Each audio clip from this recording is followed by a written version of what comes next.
Okay. Something like that. Anyway, whatever it is. So I think there's maybe 4 lots there. This person bought lot 2, and that one didn't have any sewer. They would have bought lot 4 or something, they would have had it. So I don't know what the difference is, but yeah, they can't.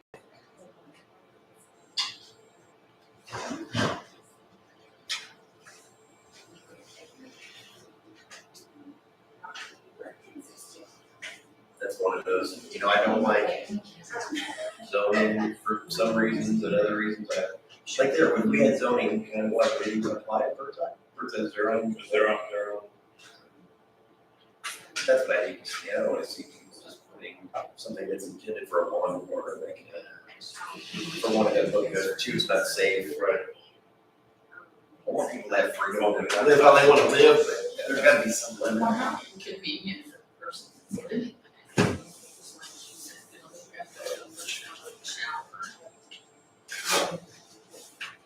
I guess the hopes of whoever's living in it. I think that building, this one in particular, I think they may have a shower in the building. They can't get water if they don't have a place to put the water. We see this monthly that somebody comes in with something that's not really intended to be a home, they want to make a home. Yeah. Good, how are you? It's the, Tiny house and trailer aren't that different. But people are taking tiny house to another extreme by buying a yard barn, because the insulation is falling at the time. Tiny house is a house, right? I mean, it's all the same, right? Structurally, it's the same thing, right?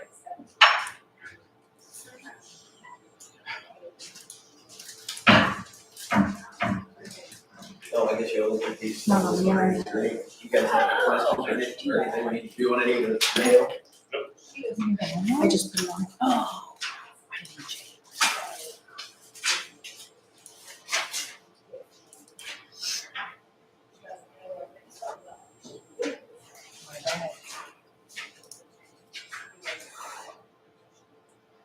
Is he coming up first or is this? No, I'll wait. You want to keep this one? And watch it Sewer right thing? before.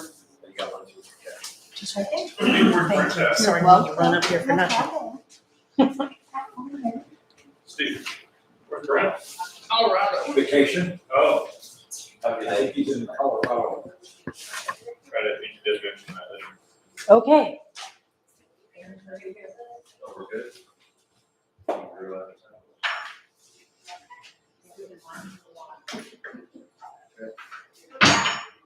Okay, let's call to order the commissioners meeting for October 16th, 2023. We have 4 present, so we will do business. We'll begin the meeting with the pledge of allegiance. I pledge allegiance to the flag of the United States of America and to the republic for which it stands, one nation, under God, indivisible, with liberty and justice for all.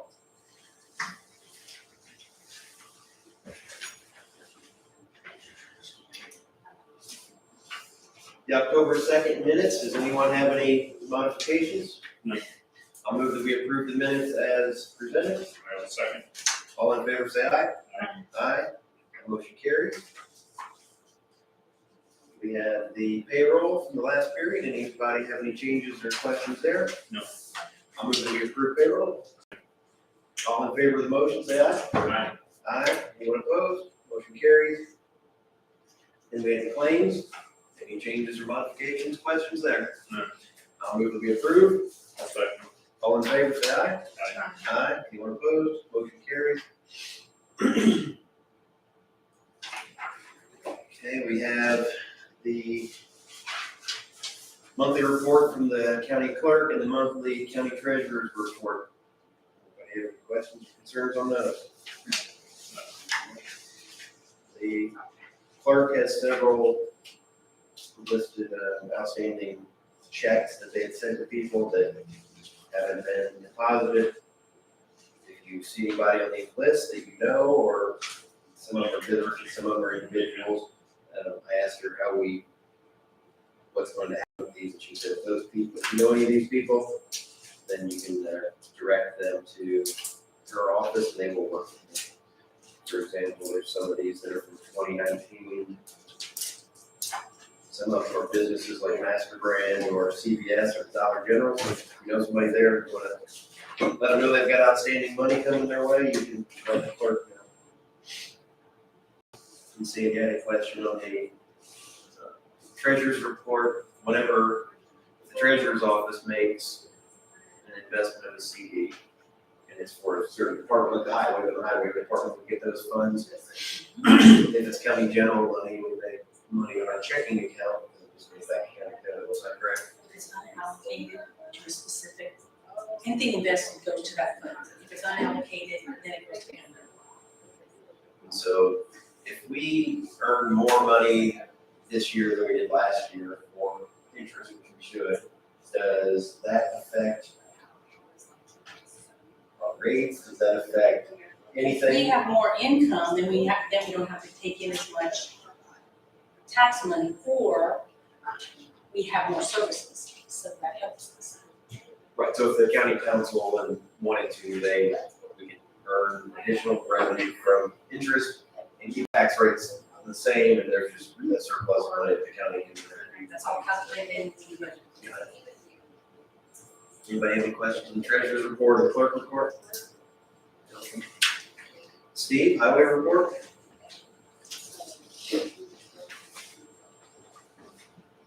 Are you going to be Brent as well? Or is it a report? Brent didn't really have it. Okay.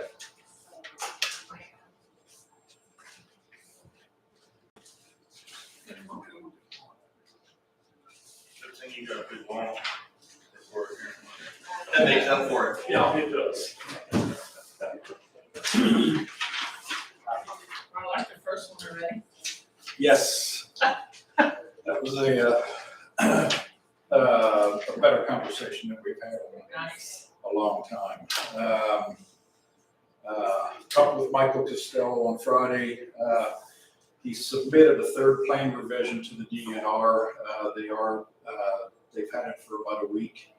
And considerations are being made regarding the overall watershed plan for the site. Discussions including impoundment fill schedules, water pit levels, and discharge of other impoundments is included in the original plan, which I think that's what they're working on, because they can't do the original plan, so they're making changes to it. DNR have to approve it, so. Also discussions including plans for the reclamation of the laydown area and the use of the topsoil piles that are located in different areas around the site as well. So we're gonna have to move dirt from one area to the other, and it's on different people's property. So I think there has to be some sign off by the landowners as well. So trying to get all that worked out. Michael did say he's working closely with Loudermill Contracting, project estimating and planning. Items to be completed prior to the work would include DNR signing off on the plan, the landowner signing off on the original mine agreement changes for the final approved reclamation plan, and then awarding the contract. Michael stated that after DNR approval, he'd set up a landowner information meeting where he will bring maps along of the area for discussion, put that information out there to the owners of the property that were impacted, and kind of let them chew on it for about a week or so, and then maybe come back with another meeting to your final comments and then proceed. So this is positive news as I've heard in a while. So hoping we get to better. So we're hopeful that this can all take place by Thanksgiving. Obviously, it's subject to change, but Michael did say he would contact me this Friday to find out to let me know where things are. So They're hopeful DNR will sign off by then as well. So if we can get that done, I'm going to try to get the Arlen Sportsman Club set up as that meeting place, because I think it'll be convenient for the landowners there that can meet. And we can have a meeting there, so once I get an idea, we'll get that plan set up and I'll let you know. Got the ordinance violation for high aids and junk, residents at 2015 East State Road 64, just east of the Brettsville Junction. About tall weeds and junk in the yard. I drove past there last week to visit the site and speak with someone. There were some vehicles in the driveway, but no one came to the door. I don't have phone numbers for them, so I'm just gonna put together a letter and send it out for your mail and see if we get any response there. So, next one up is a right-of-way dedication and petition for the improvement of County Road 425 North New Township. This is being presented by Ann Herringer.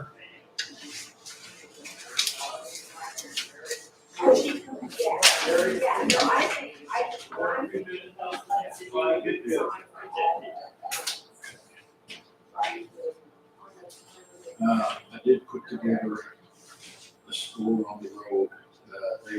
She did offer that they're gonna pay the paving costs for that roadway. So I'll get in touch with her and collect the check. Once the right of way is improved, I think it's about a 16-foot wide road now. We're gonna take it out to 20. And everyone has signed off on the agreement, so that's good news there. So we'll get that in next year's plan.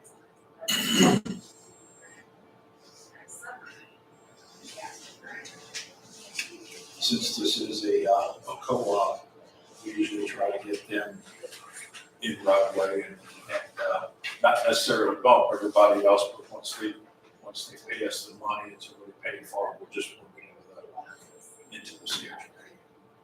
So there's nothing we need to do in these documents today, you're just showing that it goes forward, to show that it's in order. Outside of just accepting the document and approving the right-of-way dedication. And we'll get that recorded at the courthouse, and I'll get the money collected from her. I've got a quote that I had put in there. It was 21,000 or something. I believe it's in there. But, if she pays us the money this year, everything's based off of this year's prices. If she gives us the money, it basically locks her price in. Do you think you'll get it done yet this year? No, Same next it'll be week. done next year. Okay. So just for the record, there's an application or a scoring sheet on the top. Underneath is the right-of-way dedication for all the affected landowners. And we'll have an agreement from the person to pay for their part of it, pay for the materials, correct? Yeah. Okay. I'll move that we approve the right-of-way dedication and moving forward with this project pending the receiving these funds from the parties that are paying for it. Second. Any other discussion? All in favor, say aye. Aye. Aye. That motion carries. Okay. Next item, Tom Martin from Asphalt Materials has offered to roll over the asphalt emulsion bids from 2023 into 2024. If we accept the offer, I'll need your signatures on the offer letter that I've got. And I do recommend rolling it over. We did this with them last year as well, and the price held steady. And again, just for an FYI, we'll be accepting and opening all material bids on November the 20th at 10 a.m. Take them under advisement, and then on December the 4th at 10 a.m. we will award the bids. So, choose to approve the logo, need your signatures on that, and I'll contact Tom. So. So by accepting this, that means we're not taking bids for the emulsion from other companies, is that what it means? We're accepting the fact that they're not raised. Now, if somebody else does come in, we'll accept that as well, but we're accepting that they're not changing. I guess I don't know, why would we need this? Wouldn't they just put in a bid that was the same bid as last year? Mhm. So what's the purpose of this? And it's So they won't turn out a bid, they're just saying that we'll honor our last year. right, So somebody else, it's been advertised that someone else can bid for the same item, and we can accept theirs if it's Mhm. a better bid. Yeah, because basically what it's saying, they're taking no additional markup outside of what their cost is. Because they've got an escalation clause in there. When materials go up, obviously that price has to go up, but all they're doing is guaranteeing their markup. How's everybody else feel about that? I'm okay with it. Trees. Okay, yeah. I move that we sign the document presented to us by Tom Martin of Asphalt Materials, showing that they will roll over their bids from 2023 to 2024. Second. Any other discussion? All in favor, say aye. Aye. Aye. Motion carries. Thank you. Next one up, our Caterpillar grader has been delivered. It's the one that we purchased from Boyd Cat through Sourcewell Purchasing. That was back in 2022. And it's finally been delivered here and been in use. So with that, we did not include a trade-in of our old Champion grader. However, it is going to be included in our next item with trades for the boom motors. Did it come in as expected? Pardon? The item came in as expected? Yes, That those problems or anything? yeah, outside of just, so, but yeah, it's in good shape and running well. Next item is a boom mower purchase intent. I believe in July, Brent had prepared a non-binding contract to purchase 2 boom mowers and tractors from Hudson in a Sourcewell purchase at a cost of $369,076.38, including the trade-ins of the 2 tractors that are being replaced. Hudson has considered and made an offer which would include our road grader. So that's going to change the bottom line price for us. They're offering us $12,500 for the grader. So that will revise our bottom line cost to $356,576.38. This would be a 2024 equipment purchase. My equipment line item has $283,000 in it. And I would like to ask for your approval to ask the council for an additional appropriation of $75,000 to cover the balance of that. And that purchase will be made in 2024. In all likelihood, those machines will be delivered probably sometime in February. So I don't know if we'd be able to get the additions in place by then. So Don't do it until January. You can't do additional for next year until next year. till We'll do it in January, okay. because the budget does it up till, We'll have to do this the first meeting in January. Is 12,500 a fair amount? Yes. Or would we be, is there any chance we'd be better off doing something else with it? It does check. It didn't generate a lot of interest. How's the board feel about the intent to buy the 2 boom mowers at this price? I think it's fair. I think it's fair, they won't change between now and January, you don't think that 12,500 will change, do you? No. No, okay. And they've said that their cost isn't going to change either. Our trading cost won't change, and they. No. Okay, well, I'll move that we give consent to Mr. Byrd to move forward to the council to ask for the additional appropriation to make the purchases. I'll second. All in favor of the motion, say aye. Aye. Aye. Okay. Motion carries. Paving status on County Road 1100 South, it has been wedged at a level of a complete stretch, and it looks as though paving is about a third of the way complete on that, and that's our last asphalt project of the year, so hopefully it'll get done here the next couple of days, weather permitting, and get it striped and shoulders going on it. Good, so. Chip and seal inquiry on Cusco Road West and 925 East. I think it was a person that had contacted us at the last meeting, and I put together basically a score on both of those. In neither case were there any residents on any of those areas where there was gravel. I think in one case there is a turkey operation. I think there's three turkey houses there, so that would be considered as a business. But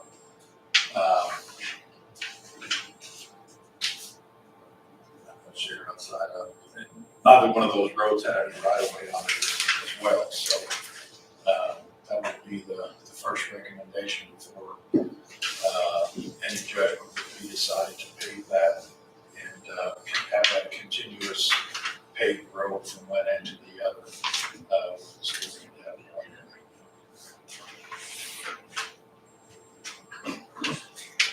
I'll let you know that one if you want to check them out. So I think in short, just to follow up to what he's saying, these folks have their houses at the end of a paved area. And if they drove one direction, if they drove north, they're going to run into rock. If they run south, they'll be paved. And they were wondering, why can't it be paved the whole way through? Because there's a dead spot of rock between their home and getting up to 56, I think. Is that correct? Yes. And is this the one with the large hill? Is that where those turkey barns are? Yeah, and the other one also has a pretty good size hill as well. I think if you come south of 56, you pass the last of the homes, and then it goes up a pretty good size hill through the woods, and then back down and actually connects with Cusco Road West near some other turkey houses. I think that is paid. So, yeah, there's a stretch in between where it's simply gravel. I think we did chip and seal up the hill to eliminate washboarding with traffic, but outside of that, the connection, it's all gravel through there. So. What is our worst scoring person on our list? What's the lowest What's the score? lowest? 45, I think is 45 points total. Oh, okay. So I was thinking this would have been low, but this is probably a middle kind of a project for that list. yeah, probably middle to high, only because of the location. It's near state roads, so that bumps it up. But am I correct in saying that we don't have, right away, if we don't have the right of way, we don't. And I would recommend it. Okay, that's what it is. That's the buy-in. That basically zeroes out any of your score. There's no right of way, it zeroes you out. No, and really probably not a bad idea to include, but I think since right of way is a prerequisite of what we're looking for, they have to have the right of way before we can do this. Right. I think that's the qualifying I factor. just want to make that clear to these people that, because we don't have the right of way, regardless of your scores, even if it's the highest score, we're not going to do it. Yeah, but basically they're getting a paved road out of it, so this is their buy-in. Right. That's The right of way.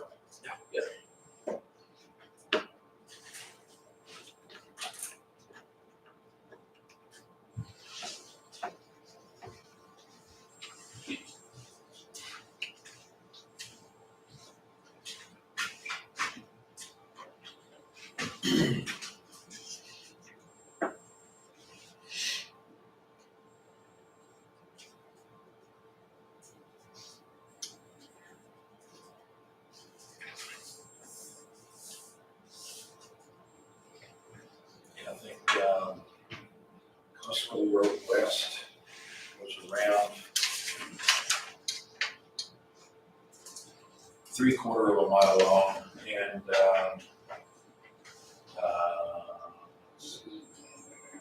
925 east was a little over 4/10 of a mile. That's gravel. So those costs, I think, to do a cost conversion and, put that together would be roughly just shy of 87,000. And, for 925 east, it would be 48,000. Or less than that. Do either of you feel, either of these are something we should accelerate?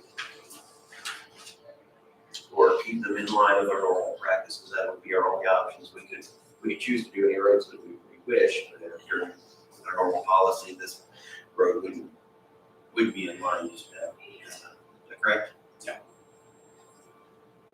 I would probably choose to keep it in our normal line, all regular procedure. I think we can keep it in the normal rotation. Okay. Okay. Next item up, we have a new sanitation floater. Fred Porter from Huntingburg has been selected as our new sanitation floater. He's replacing the retired Jim Leisner. He's scheduled to see Markey and begin his training tomorrow. So, we have that completed. And then the last item, Jordan Gress is our mechanic. He's resigning, moving on to another opportunity. He was hired in February of 2017, and his last day will be this Friday, October 20th. So we'll be advertising to fill this position probably sometime this week. I had posted it out in the shop, and takers there. So we're looking for someone with decent mechanic diagnosis experience and tear down and put back of the drivetrains and stuff like that without having a whole lot of extra parts. That would be the key. All right, well, thank you for letting us know. Anybody have anything else for Mr. Byrne? Who else do we have besides George? Maxwell. Okay. Insurance, he's also come out. The grassroots.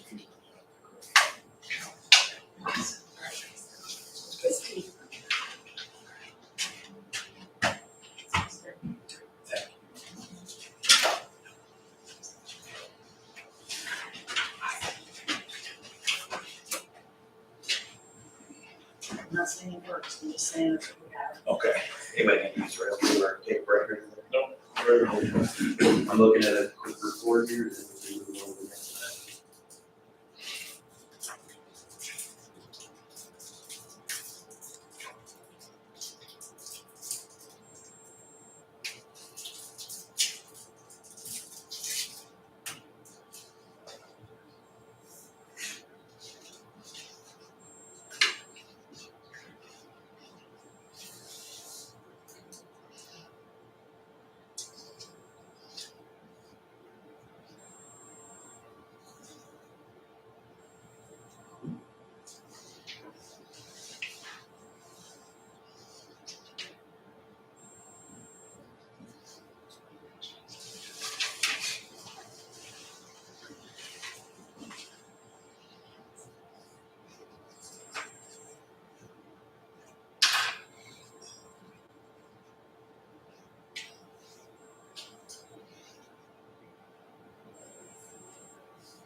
Okay, Mr. Steinberg, you're up next with, talk about Lucas devices.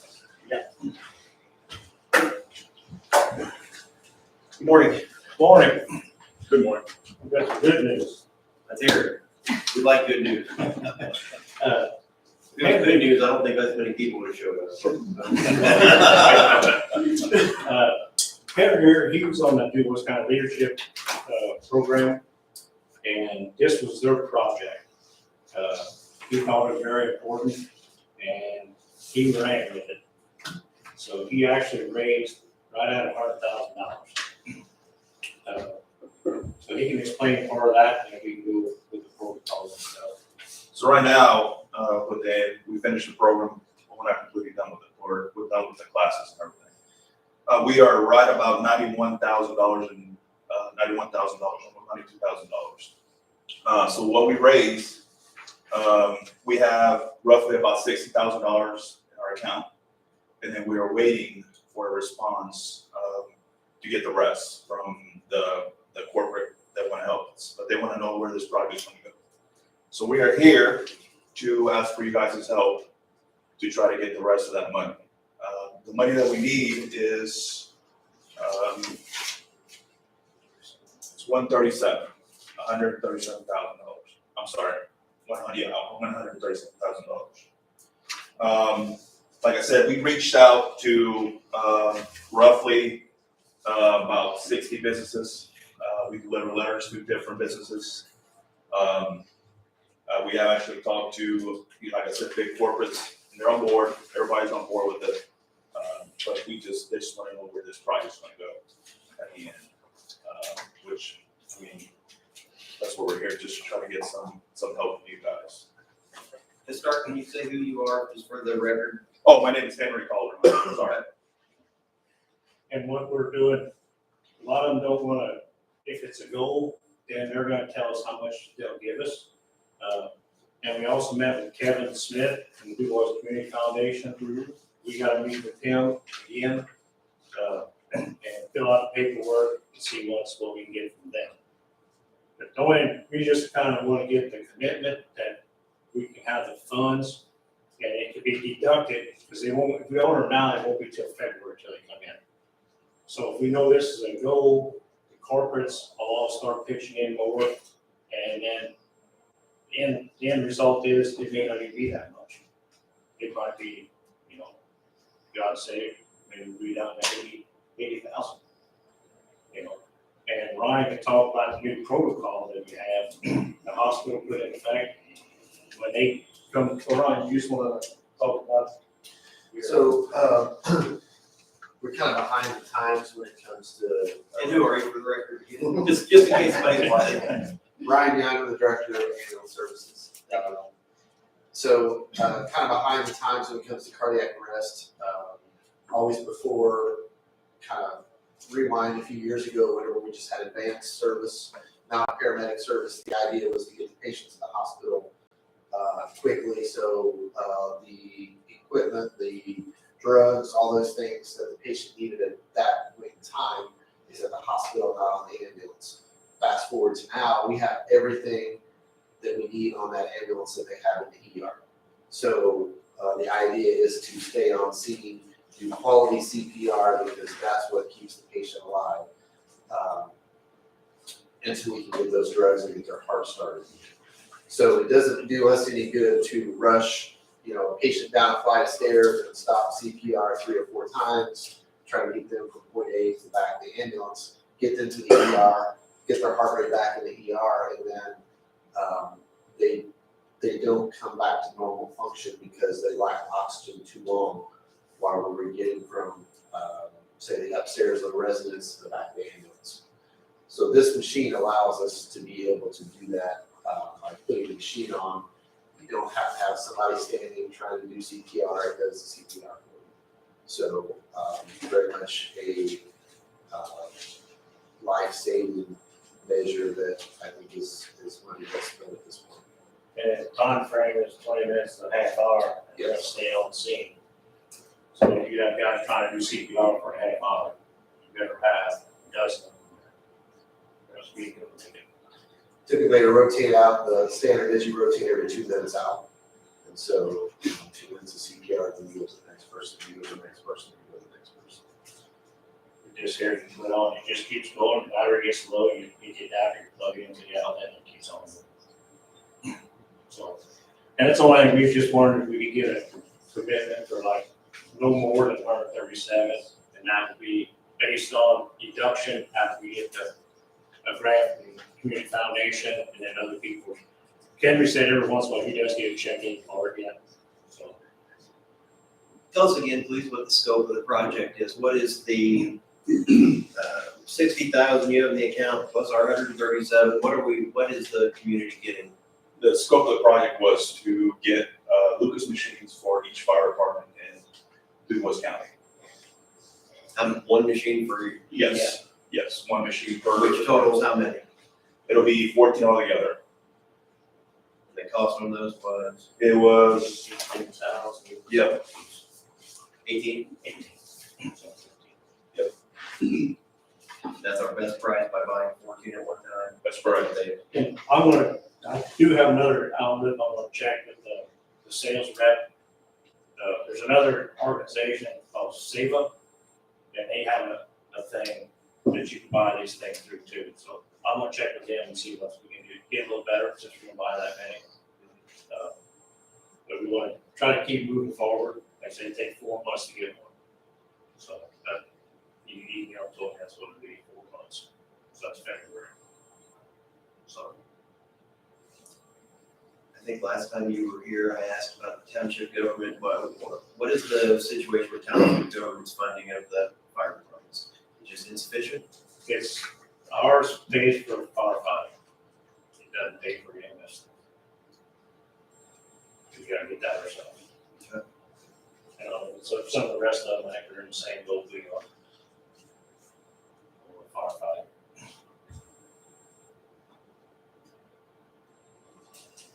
So you somewhat regularly have chiefs meetings, right, for Yes. fire chiefs? Yeah. And when you have those meetings and this is brought up, are there any departments or any people that are opposed to the use of No, Lucas machines? Or they're like, we don't want this, or They were all in favor of the last meeting we had. We had an hour and all the chiefs there but one.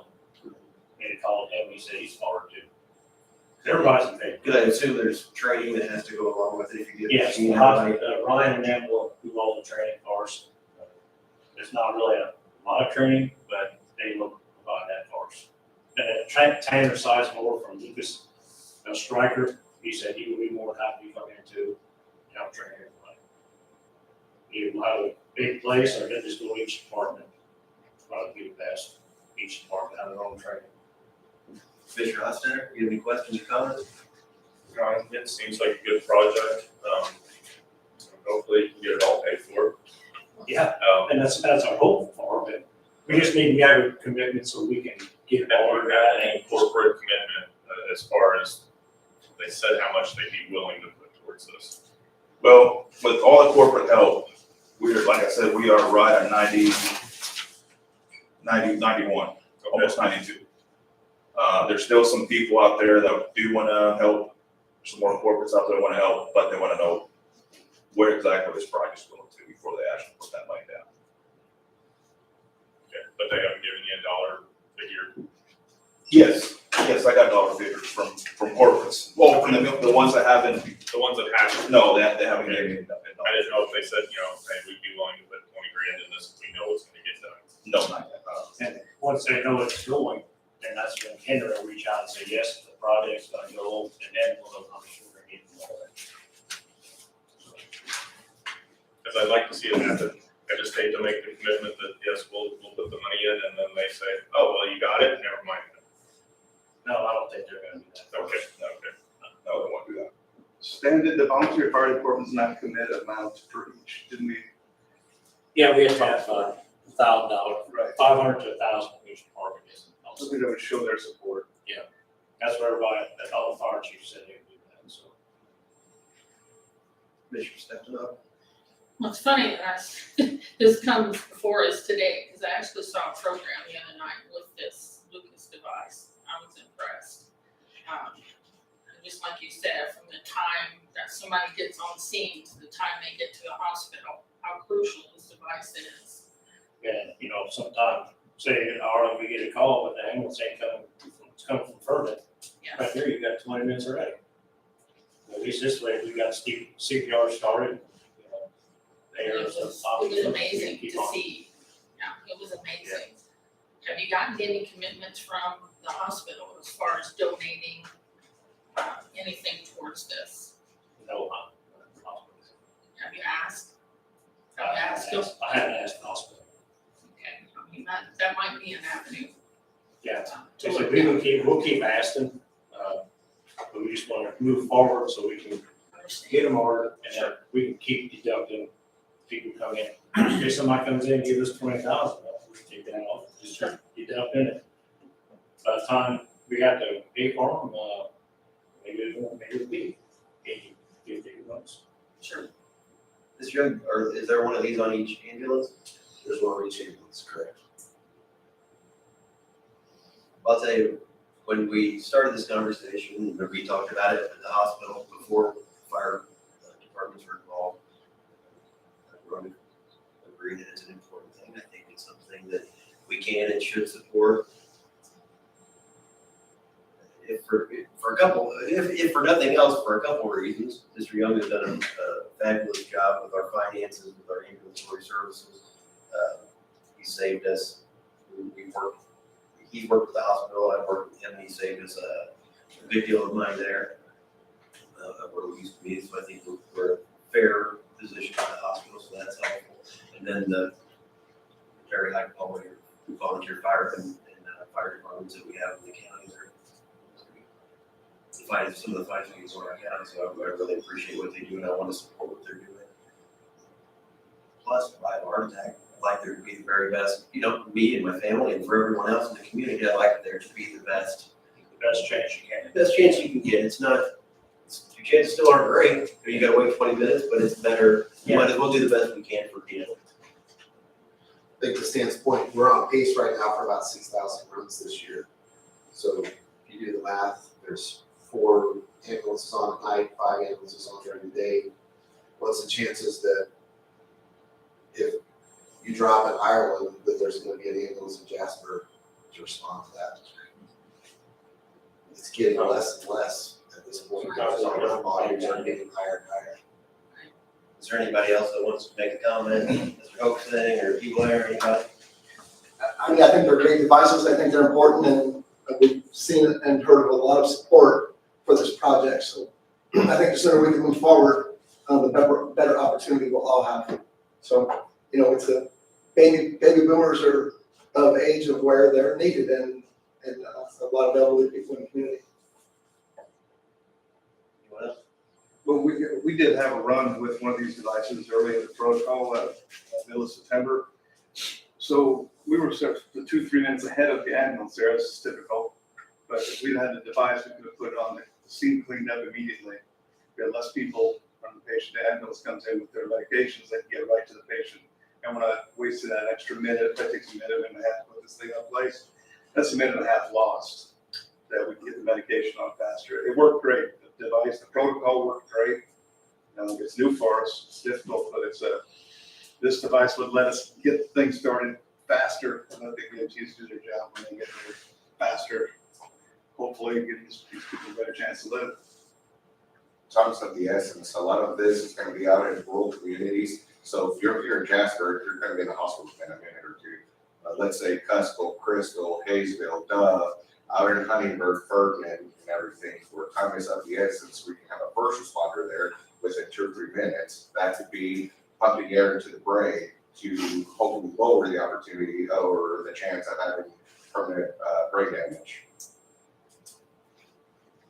So, right, I guess where I'm looking, we can't appropriate the money, but we can put support behind it, move it on to the county council to see if they will fund it. I think I would be okay with saying, the commissioners support $100,000 towards this project. We can, I guess that's where I'm with you. I think that's fair. So put 100,000 into this. Sounds like you've got a lot of support in other areas, and I think that's something I would be comfortable with. I think it's good for the community. Any other comments before we'll take a vote on it? Good. Okay.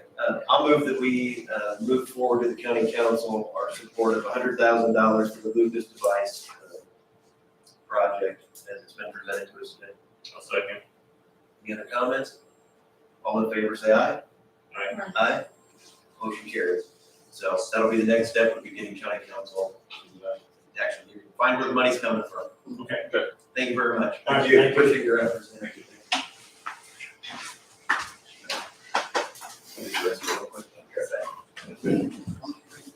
Doing all right. Yeah, yeah, it's horrible. That's okay. Why are you talking? That's okay. Yeah. All right.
All right, next up, Sheriff Deputy Social Worker. Deputy Monarch. Good morning. Chief Deputy. My name is Jesus Monarch, and I'm the Chief Deputy for the Nicholas County Sheriff's Office. I am here today to seek approval for the position of a police social work position. I know we talked about this a little bit in the past, and I think that actually for a little while now. One of the things that I'm asked, what do law enforcement and social workers have in common? Both professions are oriented towards relieving communities of the problems that make life difficult for honest hardworking people. The primary task of police and social workers will be to provide services to community residents such as crisis intervention, mediation, and referrals. We're offering an opportunity to be trendsetters by kickstarting this pilot program. Essentially, when people ask us where are you at with mental health, and I believe we are trying to put our money where our mouth is. Everybody's talking about it. Well, I think it's time to walk the walk with mental health. I wholeheartedly believe in this position. Our goal is for the Sheriff's Office to become more proficient in its capacity. So again, I'm asking for the position of a police social worker. We look throughout the state, and I believe any other position exists of its kind.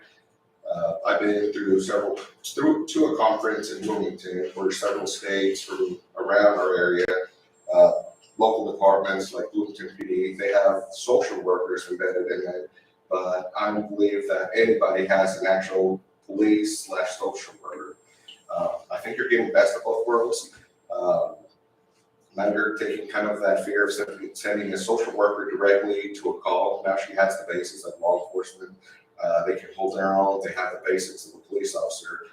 They also have that nurturing side to them and the resources to help those that cannot be helped by our services. But then they'll be partnering up with other community members or organizations that can help with those things.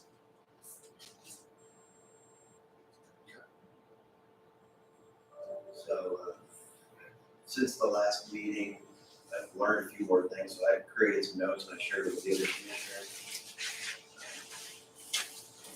Sheriff, or possibly you provided us with the job description, so we did have that, we reviewed that. Looks like we got that on 10-9. It says that the position purpose would be to collaborate directly with law enforcement for the purpose of crisis intervention and refer those with presenting needs to appropriate resources or agencies. That's some of what you talked about now. I did want to clear up one thing from the last meeting. The sheriff said that I brought up the crisis call center that Life Springs has going on. He had said, I said, hey, what about this? You know, these people can come. And so I think it's probably in between where he was saying and where I was saying.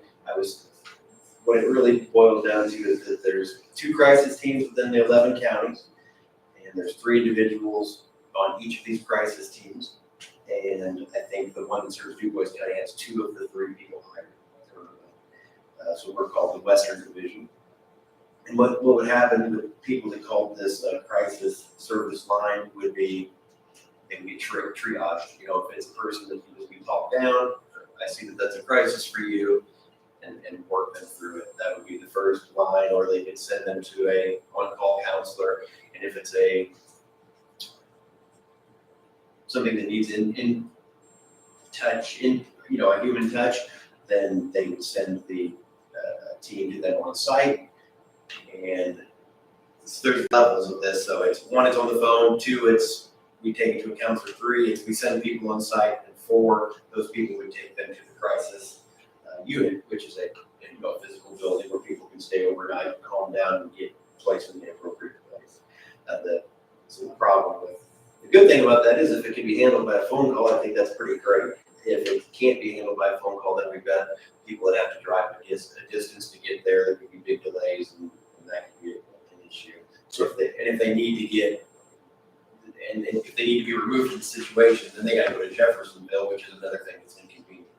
A positive thing, though, when Jasper's building project that they have, the Jasper Life Springs, that will be my understanding is that will be a second crisis stabilization unit for people that have somewhere to go.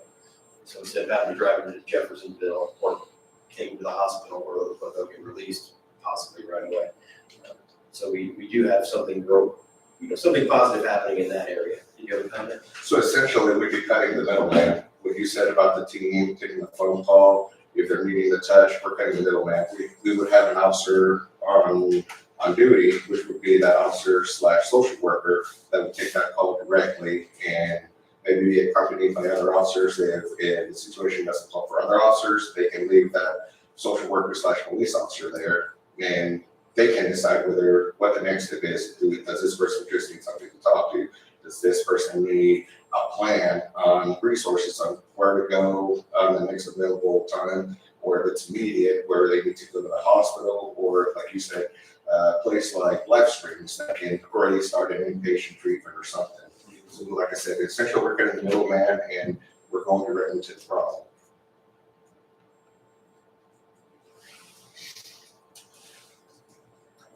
May I speak on that? In just a second. And then I guess they have a peer support specialist too. I guess what I'm doing is there's multiple things. So this is just one component. I guess that if I was to call them, I have my crisis and it gets worked out, then they have peer support specialists that will follow up with you within 24 to 48 hours as well. So I guess I want to set the stage on what kind of services are available or will be available soon. And you can talk from there or come up if you like, either way. Who are you? My name is John Anderson. I'm a narcotics detective for the Sheriff's Office. Thank you.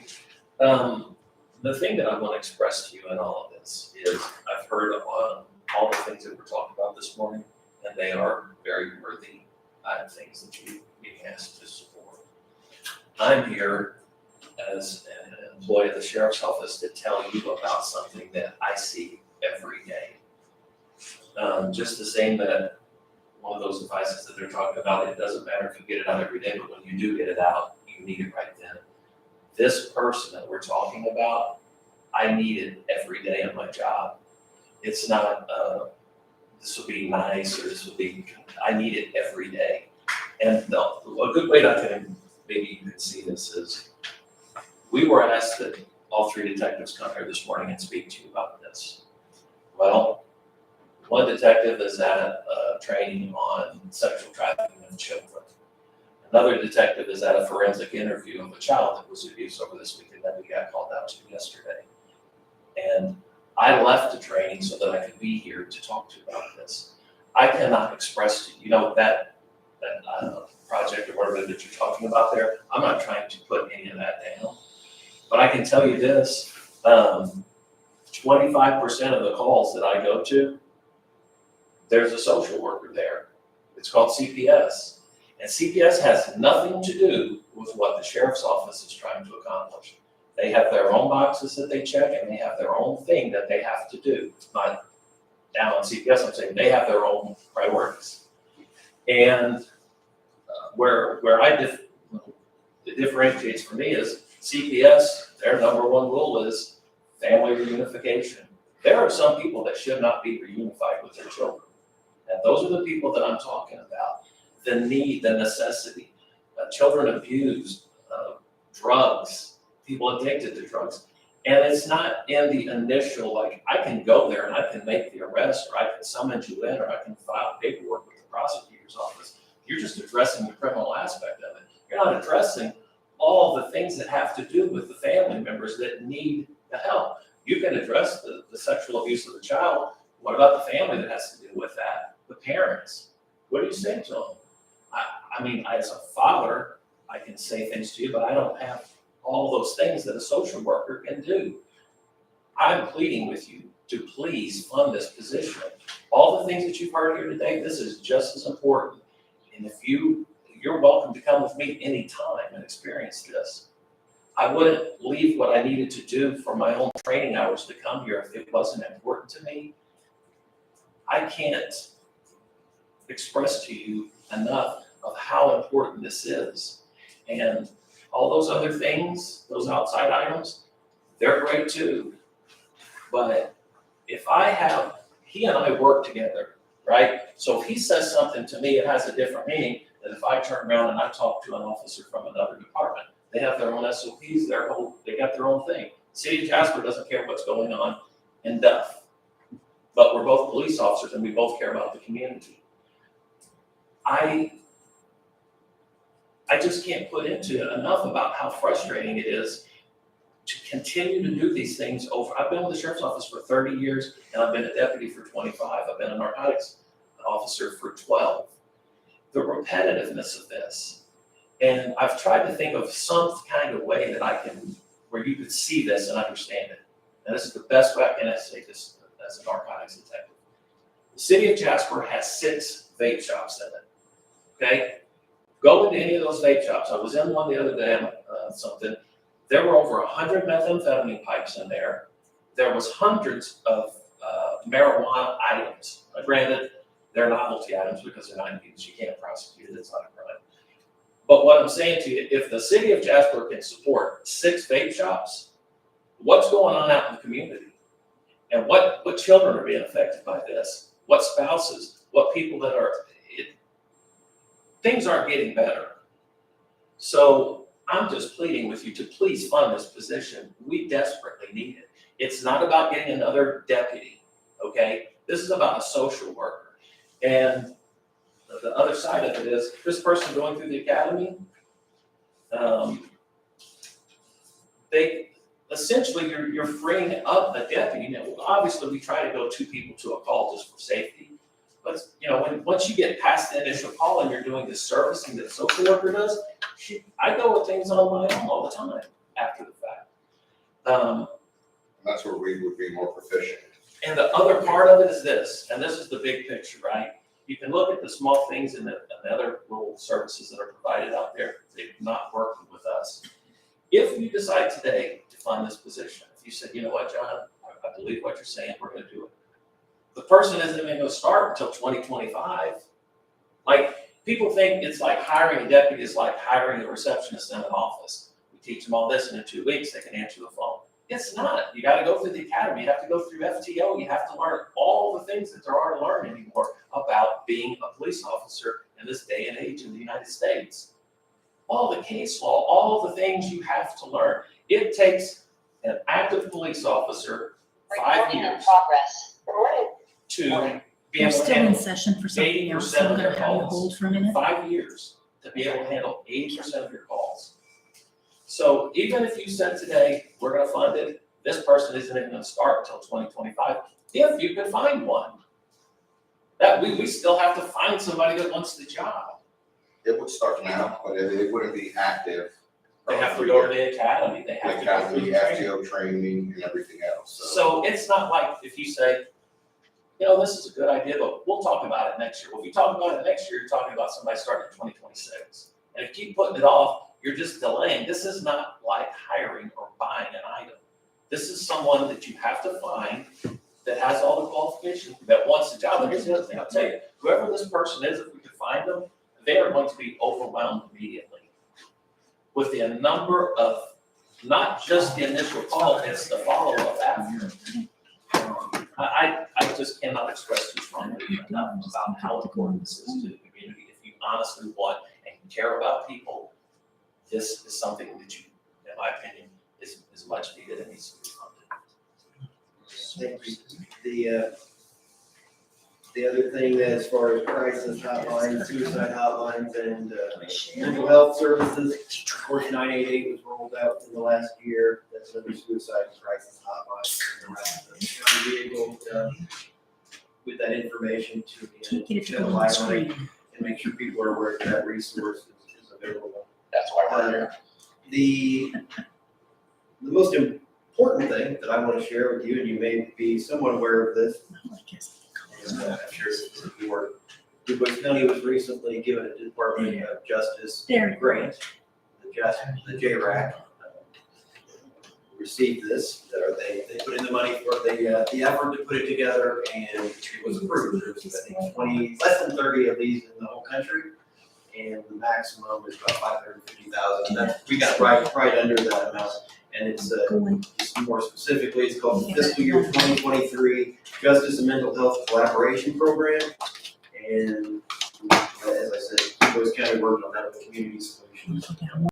This is a 3-year grant, and it includes money for a mental health clinician at the jail, a peer recovery specialist at community corrections, and a part-time project manager, basically somebody to keep all the paperwork and keep this stuff going. It also has money for beds at Life Springs, some of those cards that say, I don't know what they're called, health cards, and somebody can call them, and if maybe they have an unpaid bill with Life Springs, there's money there to pay for that bill, so the person can come in and get the treatment that they want or need. I think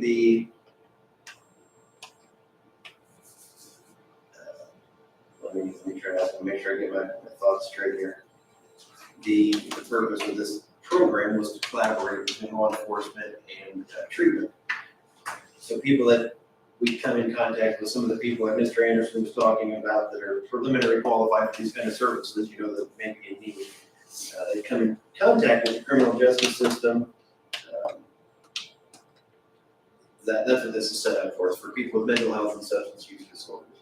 So the problem that I think I heard from the sheriff when he was here is, or maybe inside and outside of the meetings, was that he doesn't want a third party having a person, they control when that person works, where that person goes, and how all operates. It would be more, it made more sense for you guys to have control of this person, to have them do what you find best. Correct, so I read the grant, and I think that was one of the sins. So, Life Springs was a co-writer and applicant of this grant. It would follow under them to employ this person, to essentially be an employee of theirs for that position. And for that purpose, we wouldn't have any control of that employee or anything. And that's why we're seeking out our own separate employee, a social work / police officer. Correct, right, I think that was the thinking. So LifeSpring last week was contacted, they were informed of the grant. I'm just gonna kind of read my notes so I don't get anything wrong here. And that it included a mental health clinician at the jail, and LifeSpring said they are on board with it. And when we have a budget, and we can change the budget, but preliminarily, we put numbers in of $80,000 a year for this position. And LifeSpring said that $80,000 would be enough for them to pay the salary and benefits for someone. And it was explained to them that the sheriff had those concerns that you just brought up, and that the sheriff had someone in mind for this position on that, that he wanted this person under his direction. So they said that they are fine with that. They could hire the person and would place them in the jail where the sheriff would oversee them. So technically they're a LifeSpring employee, but the sheriff would have direction over that person. So I think this meets the vast majority of what we've heard today and what the sheriff brought up before in emails and in talking of what he wants. This would be a person that can co-respond to a scene. They can do follow-up, they can provide mental health treatment, they can provide direction, I guess, referrals, I think is the word I'm looking for. They have they'll have the training in the mental health area, and they'd be in the direction of the sheriff. Much like what you're requesting here, I think the difference would be they wouldn't have arrest powers, which I don't know that, from my viewpoint, I don't know that that's not a deal breaker for me, because I almost fear that we blur the lines of treatment and criminal justice whenever you have the same person doing both of those. Because if I'm getting treatment from a person like, oh, I gotta watch what I say to them, they can arrest me, or I think there's a different feel maybe from a law enforcement officer than it would be for just someone who's a social worker that works with the sheriff's department. So my take on this at this point would be Du Bois County accepts this grant. We give this a shot, and the funding is there. This is a person that will be embedded with you under the direction of the sheriff, and I think it'll meet a lot of those needs. That's where I would like to start. I think we were talking about two complete different positions. They would still be hired from LifeSprings. We would have no input on who they send us or who they hire us.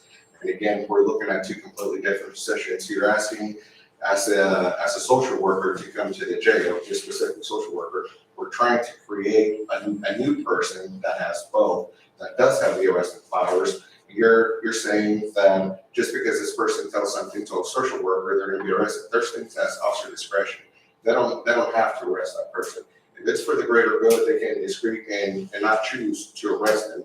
If it's gonna help out the person long term and be a productive member of society, they don't have to arrest them. That's where the officer discretion comes. We're talking about two completely different positions. We do already have a social worker working at the jail. I don't recall the name of the company that provides it, but we do have a counselor, social worker actively working in the jail already. So we don't need an additional position for there. That's why we're asking for our own position to help out that community actively out and about, not just in the jail.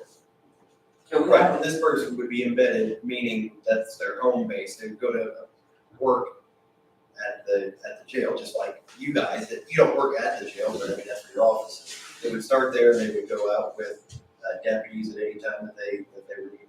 No, you can't do that. So here's the problem before we move on. The sheriff gave a list of 4 things in an email that he says that this position is for. This will meet those criteria. What's on here that says that it's needed, this will meet that criteria, but every time we say we have an answer, then that's not really what we need. We really need this. And it seems like almost he was trying to get another deputy. That's That's not wrong. true. That's absolutely wrong. I mean, come on. Listen, I don't speak for the sheriff, and I'm telling you, as a person, all that stuff, I don't know anything about it. And I don't know about how, I'm not taking a civilian with me on call. That's the first thing. A civilian and a social worker like that wouldn't go. Okay? If you want to hire just a flat out social worker, those people are embedded they work for the police agencies. They're employees of them.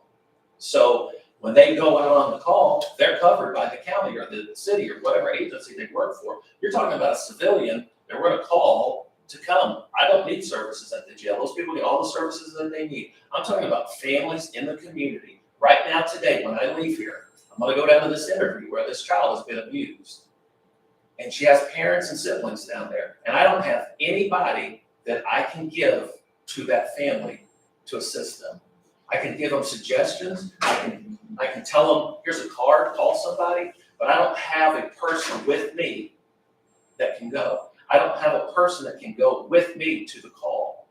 I see it every day. I'm not saying all those things aren't worthy, but they're not gonna help. And the whole thing about us trying to get a sheriff's deputy out of this, I don't need another sheriff's deputy. There's gonna be, so this position is gonna require certain criteria. A master's degree, not every deputy out there has a master's degree. This is a very specific vision-oriented position, not just a deputy. We want that person to have best of both worlds. The social part aspect and the law enforcement aspect. They can see it from both sides as they take their evaluation on people on the scene of the situation. It's not gonna work the other way. So Mr. Anderson, to your point, you go to this thing you have to go to next, and there's a family that has a need. How can this person not help any more than if they work for the sheriff's department? How's the difference? Okay, so if this person gets injured and they're with me, does the county cover them or does Help Life Springs? Like what Or are, be a Life Springs employee? who would do that? Like, I don't see that. I'm looking at this too from a liability standpoint, right? Is the inherent risk gonna be on the county for asking the person to go when something happens to them? Or is it on Life Springs for hiring them and having them go with us? I don't want to discount what services they're providing. I want to increase the services and make it safe for everyone. This really is not about hiring a sheriff's deputy. It's not. It's about providing the person, if we can get someone to take the job, and providing them with all the tools that they need. If the sheriff wanted to just hire a civilian social worker and make them a county employee, they're fine to go with me because they're a county employee. But for me to take a civilian from a private business with me out to a call, that's not, and that's just one particular instance you're talking about. I'm talking about somebody that goes with me in the initial. And I think that's why this is called a collaboration, and I think that's one thing, in my estimation, the sheriff's department isn't doing collaborations in this way. They wanna have it directed internally, and that's the only thing that's acceptable. And I don't think that that's necessarily the only way that it can work. Unfortunately, that's not what we're looking for. Okay, we can take comments from somebody else. I think I understand what you guys are looking for. You're looking for somebody that the 911 call comes in, they're in the car, they're gonna be there from the very get-go. You're not gonna call somebody in later to help talk down the scene or whatever it may be. You're looking for an actual deputy who has this very specific criteria of also having a master's in social work. So I think I get that, and I think I see the difference between what Chad's proposing here and what you guys are looking for. Before you move on, can you clarify? I don't understand. Maybe I'm not understanding what they're saying. I think what you have there is somebody that can collaborate and come in at a later point and help work. These guys are talking about when the 911 call comes in, this person's gonna be in the car responding to this call. Not, hey, we're gonna call Life Springs, we're gonna have this person meet us after we get there. This person's gonna be at the scene immediately. That's what the grant says, and this person's gonna be at our department, not Yes. at Life Springs. They're not gonna be like. So they're gonna be in the car They're gonna be at our responding. department every day like a normal worker. So But that's not what we're looking for. This person that we're looking for, if things go haywire, they're a trained police officer. They can hold their own, they can defend they themselves. can hop in They'll the be car, carrying go there it. themselves, They will have their own car, correct? not go with someone. So, I mean, I see the blurry line, but I get what they're after. I like it, I think it's forward thinking. I think the way they wrote their job description is very specific. They can't just go hire a deputy and say, we're gonna call you deputy social worker. It is a social worker that's gonna go through the academy. So, I mean, I think I like it. I think it's a forward way of thinking. I think it could work. You can still do this as well as a support, but I think I like the idea of having that deputy. Thank you. I like the immediate, just like you said, someone that could hold their own as a deputy plus a social worker. I like the immediate response. Sandy and I sit on the board for the child abuse we see, we hear. You know, I think it's very important that somebody is there immediately. So I totally support it. I think it's a great idea. Thank you. And the education behind the social worker / deputy is a real plus. And good luck finding somebody that's gonna fit that exact criteria, it's gonna be tough. Thank you very much. So if this is the case, why wouldn't we make this the criteria for every law enforcement officer that we have in law enforcement? I can answer that. Let's hear it. Find them. Where are you gonna go out and find somebody with a master's that wants to come be a police officer and make, I've been at 30 years, I only make $60,000. Are you gonna get somebody with a master's degree? You're gonna go out, you're gonna say, you got to have a master's at a minimum and come down here and do this job? No, you got to want to do the Does job. the person the sheriff has in line already have a master's degree? That's what the requirement says. I don't know who. I have no idea. So we're looking at a salary range of 27 and 33 Dollars. dollars per hour. And is that the same, rate as like your deputy, special deputy? Yes, so we would fall under the category of detective, where they're expected to work Monday through Friday. But with that coming along, they're also expected to, anytime the phone rings, just like a detective, you need to be available and come out whenever you need to. Those are big shoes to fill. Absolutely. Big shoes. And again, it's gonna be a working position as we go along and everything. Because again, this is an amphibious position that we're creating, and there's no other like it in the state. It's a very unique position. If I could ask 2 questions regarding it, and maybe you've already, I've not seen the job description, so I don't know. Are you requiring a licensed social worker? Is that what you're No requiring? therapist. No, that's different. So you're The just, LCSW is higher, that's a therapist, that's like, go out and get therapy and help somebody, that's an LCSW. so you're just looking for somebody with a master's degree in social work? Correct.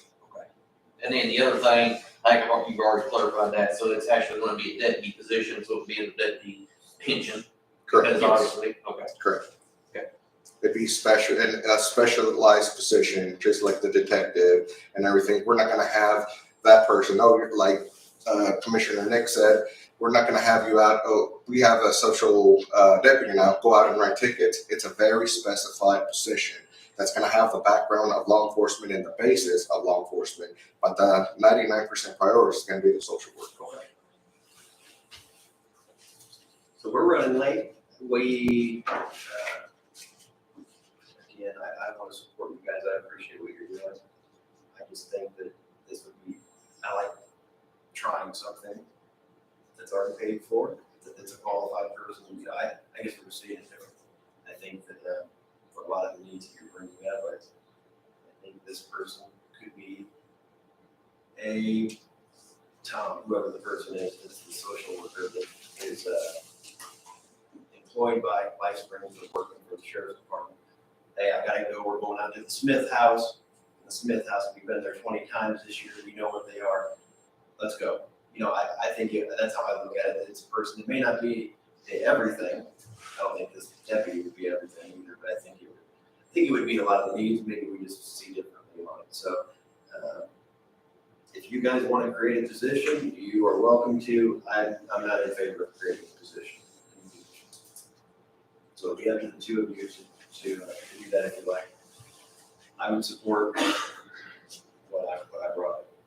Okay, I will say, I do support you guys. I want to learn a little bit more about what chapters are here today. So if we could have maybe 2 weeks to look through it. You do have my support, I'm just not ready to do it right now. We might create this position in 2 weeks after I dig in just a little bit deeper.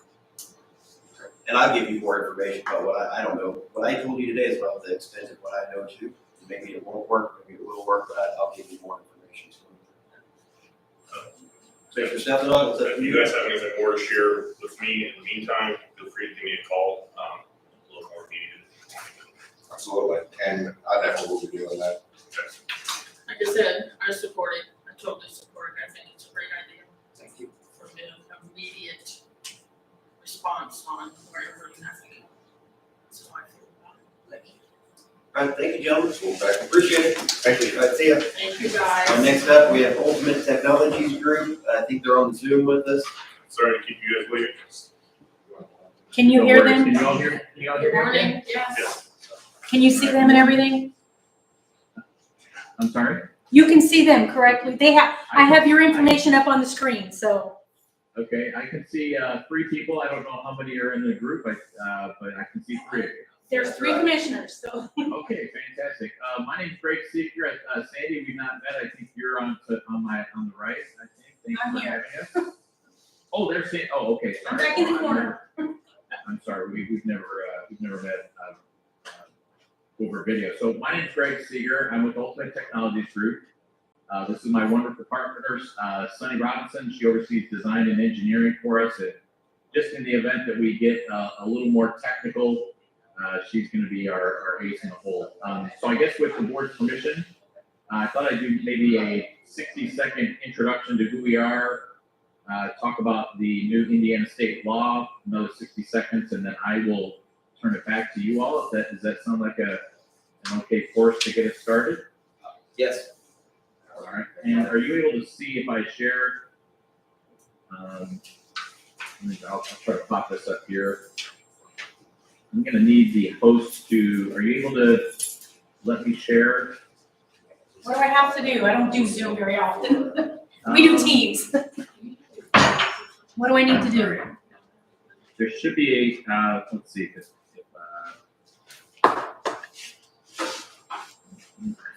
find it. You know, offhand, Sunny, there should be on the share. There should be allow. Oh, Sunny, you're on mute. Yes, I am. There you go. If we're done. I'm sorry? I'm on the share screen. Are you able to allow others to share from that, like from that little carrot? It says multiple participants can share simultaneously or advanced sharing options. Is that checked? Are you able to It's check checked. that? Oh, okay. I think you got it. Let's see if that works. All right. Can you see that? Okay. Yes. Yes, sir. Perfect. Okay. So just a quick look at just some of our key customers, so you can just see that we're not a mom and pop shop. We're headquartered in Fishers, Indiana. We've helped a number of even Fortune 300 companies down to local governments like yourself with their AV needs. What you can expect from us is just expert design and engineering. We don't just put things up. We don't guess. We have audio and visual engineers that will do very specific drawings to make sure that everything is working perfectly just as it should. What you'll get from us is a detailed quote down to the cable. The reason we do that is so that you know everything that you're buying. There's nothing hidden, and it's all commercial grade, which is very important. If you've ever been to a sports bar and you see a TV that looks a little blue, it's probably because they grabbed the TV from Costco and that lasted about 6 months. But we would do all commercial grade, so it's working with the load that you'll need. And then what to expect from us, we're just committed. There's our team here in Fishers, and we have not lost a customer in 6 years, just because we really believe in serving and making the end user for you all, for this to be perfect. So I'm not going to go into this piece. So I think why we're here, but I talked to Sandy. We've been working with a number of other counties in Indiana, and if you're familiar with the new state law that was passed, it's HEA 1167. I believe I referenced that in an email to Sandy. The quick version of that law is basically by July 1st of 2025, all county governments have to be live streamed and archived. And I think the heart behind this is just more engagement in government, right? The heart, so people can access things for 90 days. And the counties we've been talking to, most of them have some form of doing that through COVID, but what we're doing a lot more regular is making it as easy as possible. And so the microphones are hardwired, where people are able to see. So just even kind of sitting in on the piece of the meeting, just so the audio is a little better, so everyone has their own mic. It's not just kind of an open working mic. Everyone who's speaking, they would be able to be on camera. And so really the end user, the folks who would either be watching it live stream and or being able to download it, just kind of that product, I guess, that you're putting out there is really top notch. So that's what we're helping other counties do. And a lot of the conversations we've been having with folks is, 2025 may seem like a long way out, but they wanted to at least wrap their head around, okay, what would redoing this room look like? And they have a little bit of a ramp up time for just budget process and making sure it's in the budget and that. So, Sunny, is there anything that you would want to add to that piece, or we can turn it back to the board?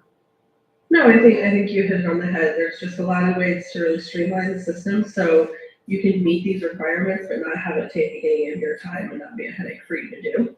And we're happy to walk you through that. As you consider that. Obviously, you have some time to be able to do it, but we're just trying to make sure everybody has an understanding so you can plan for that as needed as well.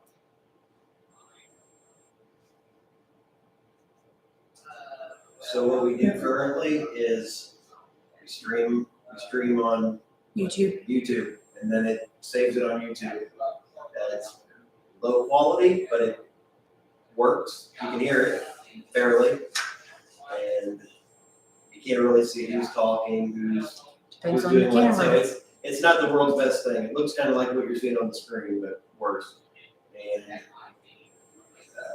for one, is that a satisfactory compliance with HEA 1167? I mean, does that count as archiving? Just having it available on an online streaming service? I've not read anything that said anything about quality. So I think technically that the box would be checked, but what we've been talking about is, again, counties who are trying to create a little more engagement so that they'll just getting the quality, we're not trying to be Pixar, but also just to kind of bump the quality up enough so people are able to hear who's speaking and see who is speaking, and just to create better engagement. But Sunny, or do you, either of you know, does that count as, saving, you said we have to archive it, does that count as archiving it?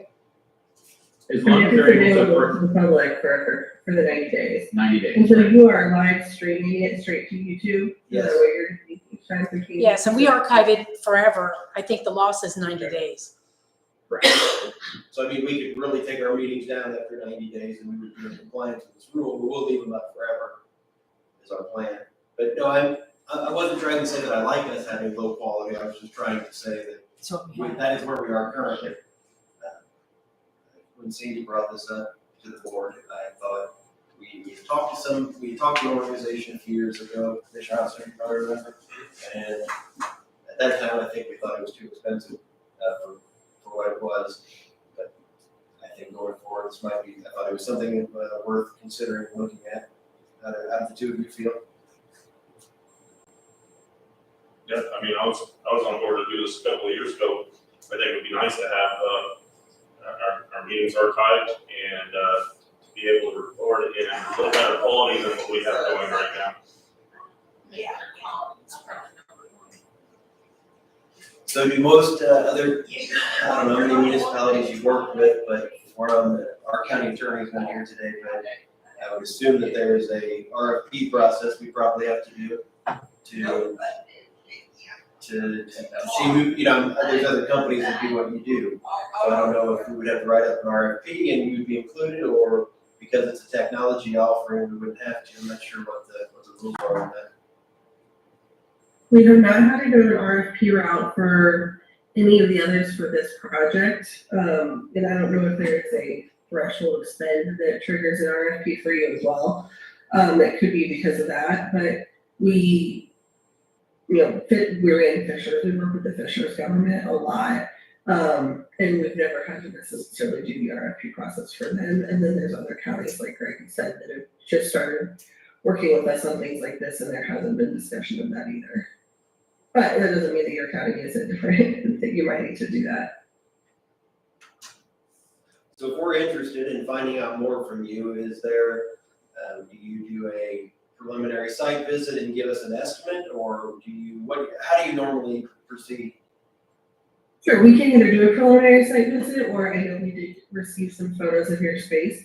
We can at least do a budget level estimate, just so you know what ballpark we're playing in, from those, and give you, the design of essentially what you would be getting and what you'd be able to achieve with that. And then if we were in the right neighborhood and you wanted to pursue it in more depth, then we would come out, do the site visit, and you would get all of that specific, very detailed line item drawing stuff that Greg highlighted in the deck you shared with the beginning.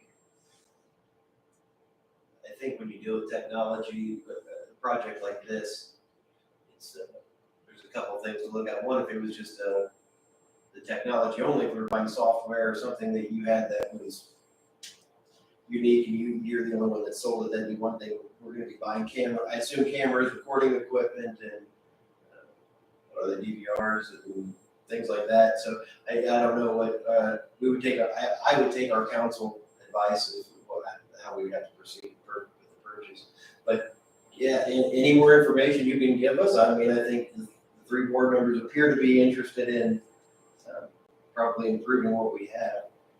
I would assume, what do you guys think we would need? 3 cameras up here, 1 camera facing the speaker and recording at the audio. I mean, is that about what we would need? I think we're gonna need 3 cameras up here. I think that's generally probably what they would do is, or a single unit that focuses on a person. Is that It would what be 1 camera, they're Pantone zoom cameras, so they would be able to capture each of you individually or all of you at once. And then a microphone for each of you. Does it pan or does it switch? It would just, depending on which camera we would go with, you would either see it physically moving or it would be doing it internally with itself, but it would be able to focus in on whoever is speaking, so there's only 1 person in the frame, or it could keep all 3 of you in frame at all times as you have that conversation as well. You would be able to set those up with presets and options. And with the audio, the microphones, does each user hit a button when they want to speak, have it on, or does it automatically do it when someone speaks, turns on? Or how does that would make sense? Yeah, that makes sense. We can do whatever the preference is there. Typically, it is just all of the mics are live, but you would have the ability to mute your mic if you'd like to. And so you kind of would have that control. I think generally. Like your mic turning on if you're coughing because it's hearing you, like doing that off. For this room, go ahead, Mr. Bishop. Does this dictate then as well? Like, will we get a Word document? Will it help keep the minutes and whatnot, or is this just for the video portion of it? There's a lot of options on how to actually produce a meeting that would give you some more of that. That's also different streaming software subscriptions you would have to have and things like that, which makes it much more complicated really quickly. To meet the criteria and to have still a quality audio and video environment, you wouldn't necessarily get all of the additional things. So, with Teams, you can send a transcription to go ahead and take the meeting notes that way, and all of that is just baked into the Teams interface as well. So if you're not tapping into some of that, you could be doing that now, if you're streaming through Teams anyway. If you're streaming, loading directly into YouTube and just doing it from like a film that way perspective, you probably aren't having some of those. The equipment we could put in could take the power of Teams, and then it would land you into YouTube eventually. There's actually some very cool AI tools too that can not just do a transcript, but can actually produce who's doing what and who's supposed to, that it's listening, and then it will type, and it will produce a very beautiful meeting minutes for you. There are some options like that. Is there any county around us that we could go see this system? This is very new that it's being refreshed, so we are in the beginning stages with a lot of different governments at this point, but now nobody has a complete system installed yet. Like I said, this is required by mid-2025, right? Yeah. So we've got some time.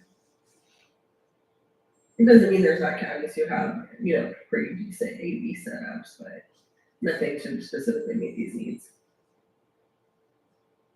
I think the other, We do have a showroom in Fishers. I know it's a little bit of a trek for you, but if you're ever up in the Indy area or whatever, we could certainly show you some of the options that would be incorporated to meet this needs from our showroom in Fishers.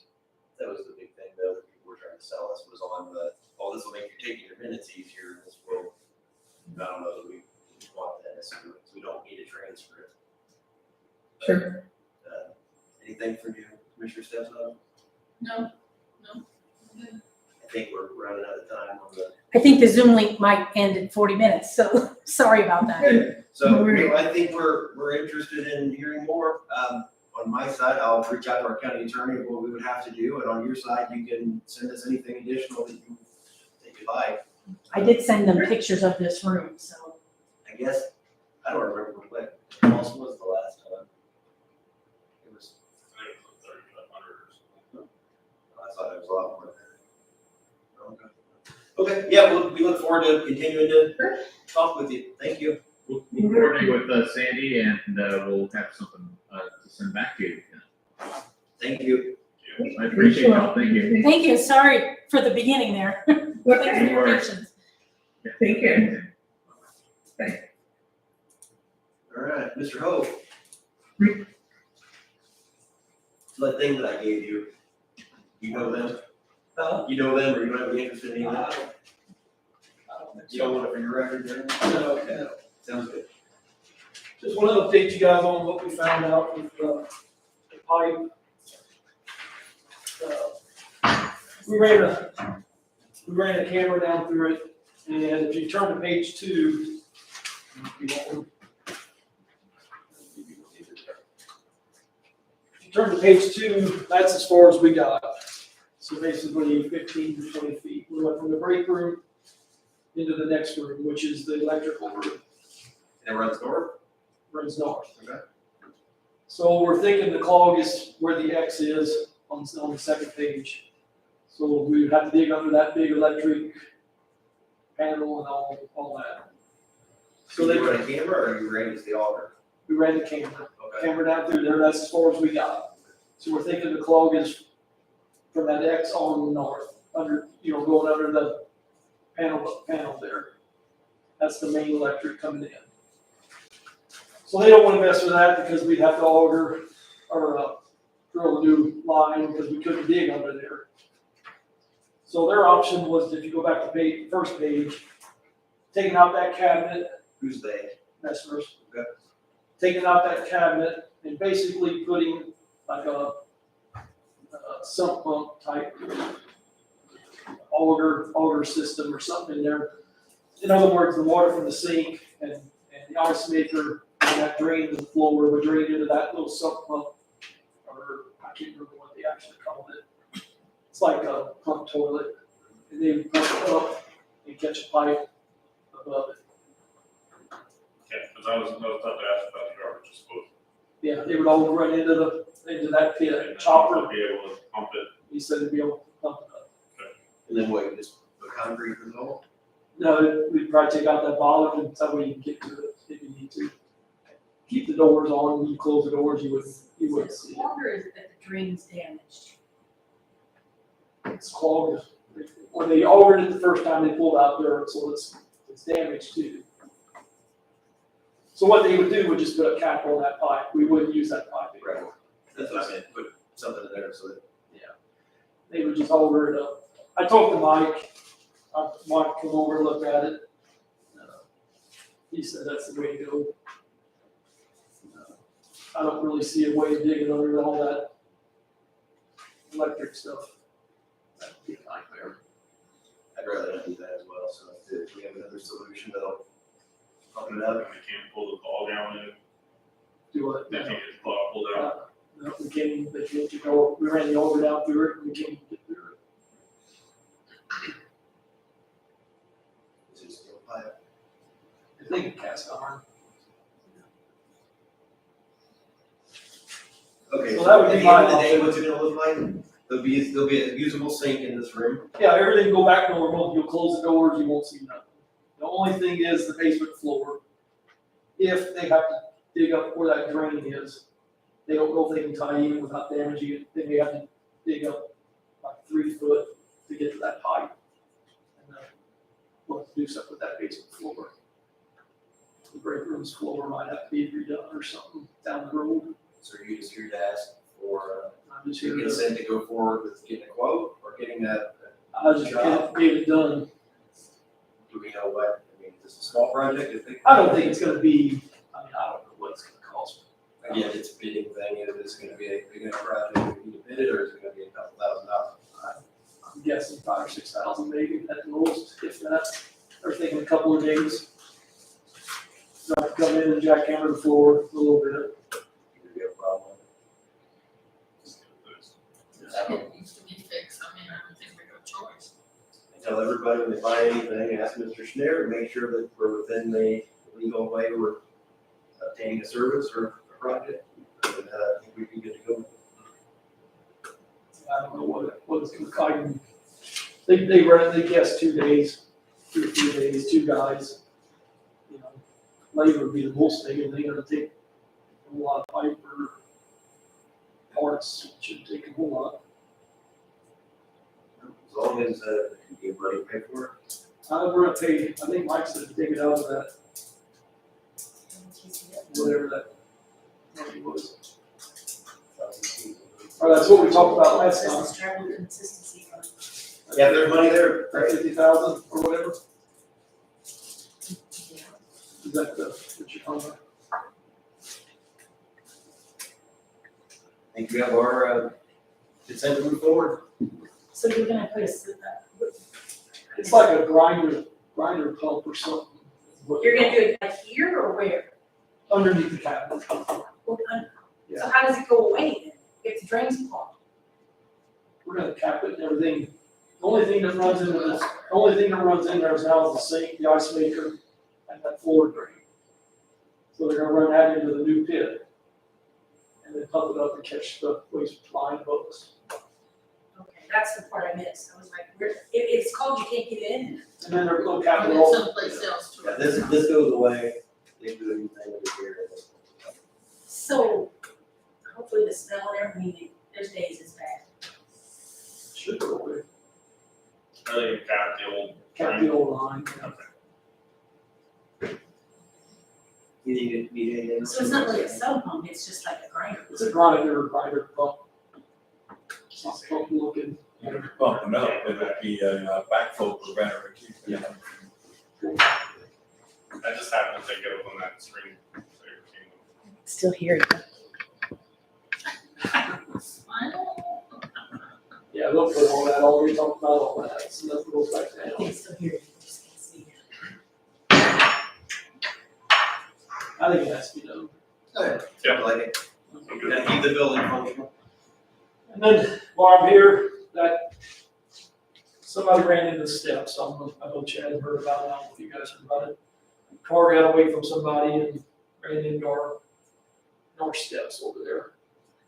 Brent was calling Jameski's. Is that right, Jameski? And I don't know if he got back with him or not. Here's what it looks like. I don't know if you guys, what's your, do we fix it, do we grind it down? Do we patch it? If you patch it, it's gonna look, If there's no trip hazard or anything like that, I think that just. grind it down. Beautify it a little bit. Unless Jaminski knows something I don't know, I've thought the same thing. Well, I'm gonna wait and see what, Brent says. It doesn't look that bad, but I mean, if somebody's coming down the stairs and that one's off just a little bit, that's probably be my only concern.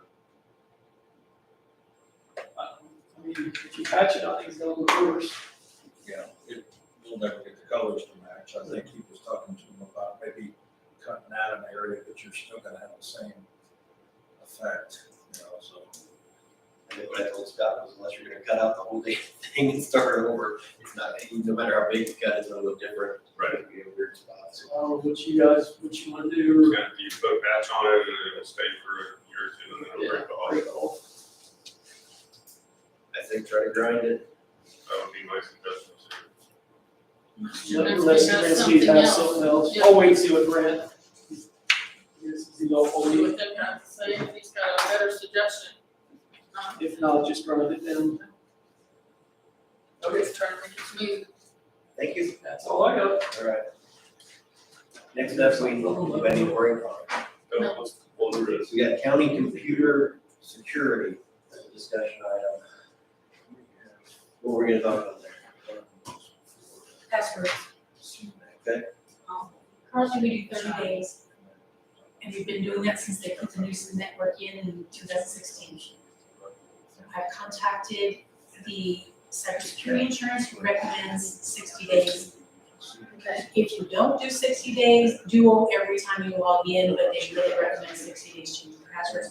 Because if you go to not changing passwords, you open yourself up to security issues.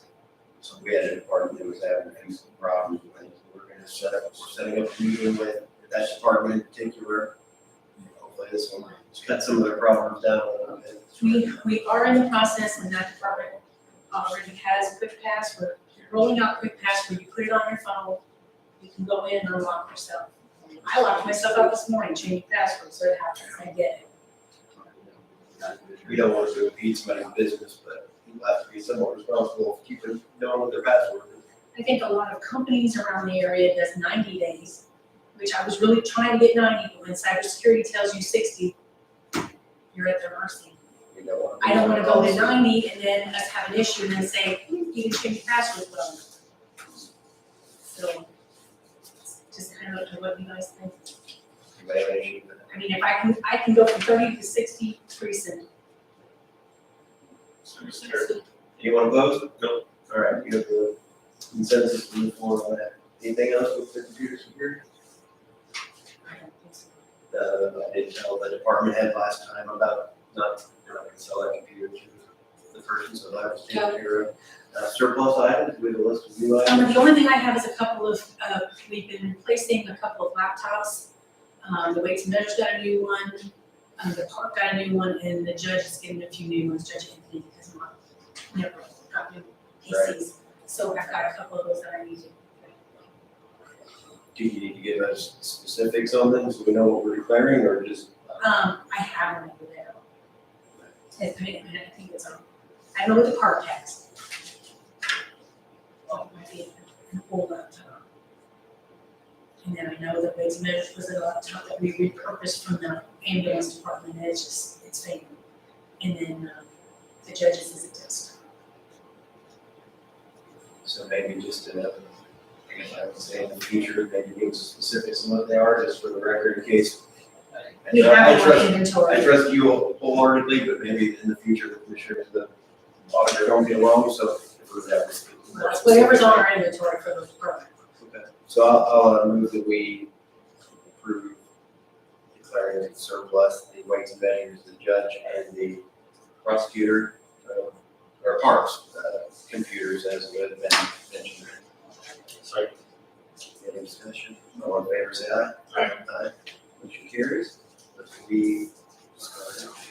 I had a question about these. So how come we advertise some of the claims and some of them we don't? What's the rule with that? They're only, required to do the quotes. That's what the law. So if you ever see these in the paper where it says claims against the county, I always wonder why are these claims on here and the other 400 claims aren't? At what It time used to did be you all of ever- them, and then they changed the law to only the quotes. Okay, so that answers that. Okay, I did a Zoom meeting with Two Boys Strong and the people that did the housing study. Wanted to pass that over. If you ever want to keep it, you can. I don't need it. That's the slide deck that the company, RUG is the name of the company. And just for your information, I'll tell you what I took from it, what notes I took, so whatever that's worth to you. So Amy Hossie with RDG did the Zoom meeting. This was within the last week or two. So it says here are her findings, or the findings of the study. We have an older population. Our labor participation rate is 50.51%. We have 6,944 people that are employed here but live elsewhere. So, I don't know if you've ever heard this, there's something that people always say, oh, the town of Jasper, Du Bois County double the population today. You may have heard that, I've heard that for years, and it's never been true. So what happens, the numbers that they had, almost 7,000 people come here to work that don't live here, and we have about 2,000 people that live here and go work somewhere else. So we have a net gain of, 5,000 people. So we have 5,000 more people that come in here every day than we can work. So some people would argue that, well, I don't want to get those 5,000 people to live here and pay taxes here since they're here. People live places for a variety of reasons. So maybe they get cheaper land in another place, or whatever the reasons are. The housing here, 75.5% is owner occupied. The apartments that are in the rental properties, they have to do a 6.5% vacancy rate. They said that they're not, that's the number they came up with. In 2022, I thought this was interesting, the average days on market for a home were 6 days. So, and in the banking industry, that sounds pretty legit, because many of them were 24 hours. So even the ones that drag out for 30 to 60 days, you know, if you put it on average, the ones that sell overnight would kind of bring average down. I would estimate in 23, 24 that more interest rates are higher, inventory is still low. That's just my professional opinion. I guess that's not good. The median sell price in 2022 is about $215,000 for a home. They have a ratio that they use called value to income ratio, and it tells you, are your homes overpriced in your area? It's just something that their industry looks at, and they say that our ratio is good here, we're not overpriced using the.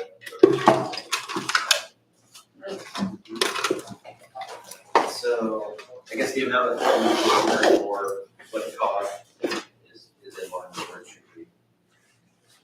They're pointing out that to meet the projected growth, always questions, if you look at projected growth, they were saying that we need 225 new units on average to meet the projected growth, with right around 100 of those being Jasper. So my question always is, what does any of this mean? Is there anything we can do about it or should do about it? I heard the suggestions from the RG was to remove barriers to developing.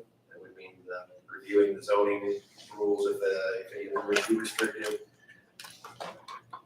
We have comprehensive plans, encourage a variety of housing options, continue rehabilitating housing programs, which the county is on that $600,000 we're putting out for the HELP grant, so I think we're good on that one. And, one of the suggestions too is to help pay for land development, so I don't know if I agree with that or how that would work out necessarily, but I guess it could be if a county wanted to do a land, or a municipality wanted to do a land bank, buy some land and then help get it developed. I guess that's a thing that people do somewhere. I don't know if it's a good idea or not, but that's a good idea. Yeah, and we talked about zoning a little bit again. Ms. Delaney says that she thinks it's a good idea, she has basic ground rules of what we've talked about that here for years. So that's really it. I want to share those notes. Do you have any questions on the housing stuff? So I think that's still not 100% complete. They will do I think the only part of it they're still working on is getting the executive summary. So people will actually read, they won't read the whole 60 pages or whatever it is. If you want to know how financial stability or how Du Bois Strong is doing financially, there's that too. If you want to look at it and start when you're finished.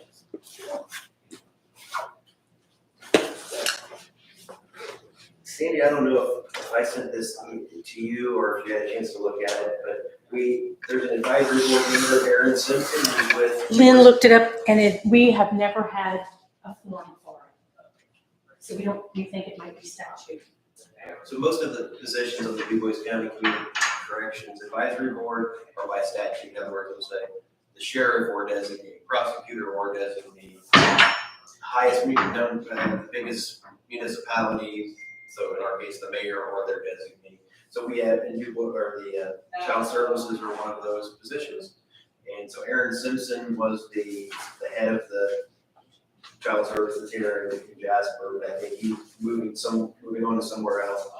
And they were just asking about replacing him with Shannon Blaze or Blazy. I worked with her a little bit on that child protection team. So you may know her from there if she still does that. Remember her? Anyway, I guess they're gonna replace Well- Aaron with Shannon. When Lynn had, I asked her to look it up, she said she does not have any appointment form for Aaron. It is shown as a statute, like other people. So I'm just gonna tell community corrections that we don't have any opposition to that unless somebody here has a problem with it. So it sounds like it'd be, It'll be up to them. DCS is appointing. But I'll let Wyatt know, and he can let them know that they can appoint a designated.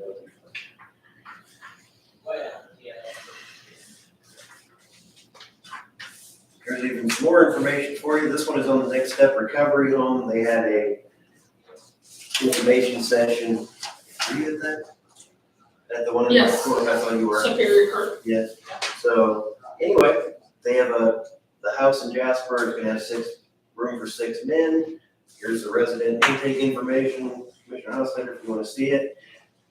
And that's supposed to be getting people living there real soon. So that's a nice step.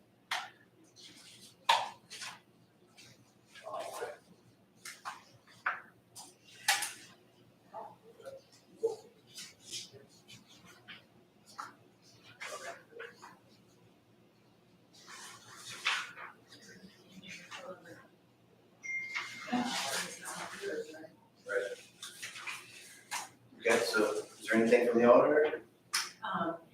I had, Chris Hope is resigning. Her last day will be November 3rd, so I need somebody else that you can appoint to the board that she and Brent, The ADA? no, what do they call it? GIS, Not GIS, it's with the subdivision. subdivision, all this, yeah, subdivision review. She serves on that. Do you have another person in your office that you think would be I appropriate? really don't wanna say at this moment, because I don't know who I'll be hiring, and Okay, so, well, I didn't know that was she'll be happening. here till November, she just told me Friday afternoon, so, Okay, so do you want us to just think about it, take that under advisement and find somebody? we meet on the 6th, which she'll be here till the 3rd, so the 6th is, but I don't think I'll ask me to hire by then. Marky and I will work on it, and advertising. Is there anybody else in your office or in the county that is, I'd rather talk to them first, we haven't even really had to talk about it, she told me right before the end of the day, and so basically you're just giving us I'm just kinda telling you that because right now it would be surveyor, engineer. Kenny, Brent, and Chris sign off on that stuff. Right. So, I mean, in the interim, I guess, you're gonna get me, I don't know what else to tell you. Okay. Anything else?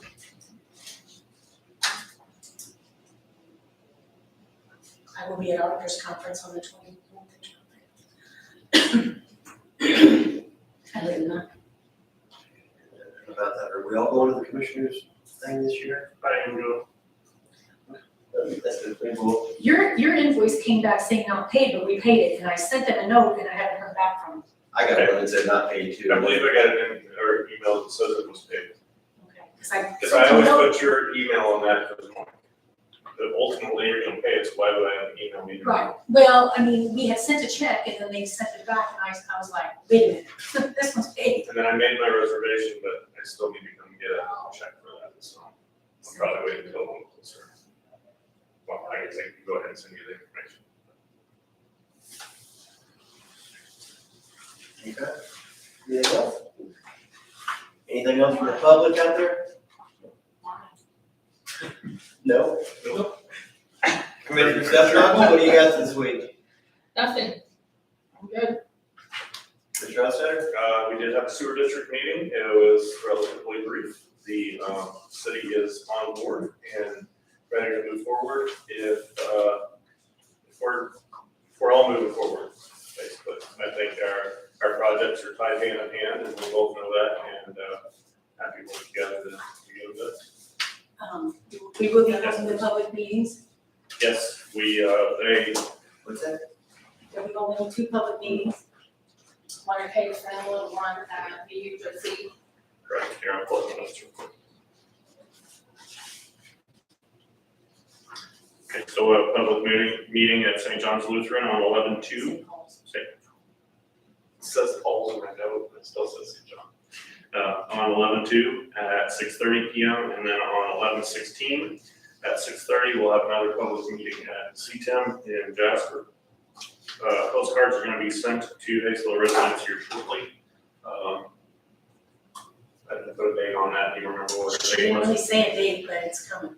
And I did ask, they're gonna use the addresses from last time. Yes, Well, that's what she told us, and then they're gonna put the name and then they're gonna put for current owner. That works. so Jasper's waiting on the formation of the district. The district is formed, we're waiting on the.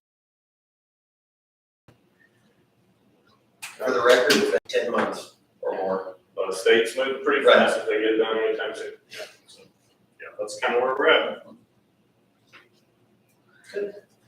And I always think about the things that the thing you said previously, that some things we do are nice, some things we do are essential. And I just want to bring up, I think this is one of those essential projects that if we ever want people to develop anywhere, if we want our land to be safe, if we want our water to be clean, this is a big expensive project, but it's gonna accomplish a lot of those things. Where some of the stuff we do doesn't do that. The next thing that's gonna come is zoning.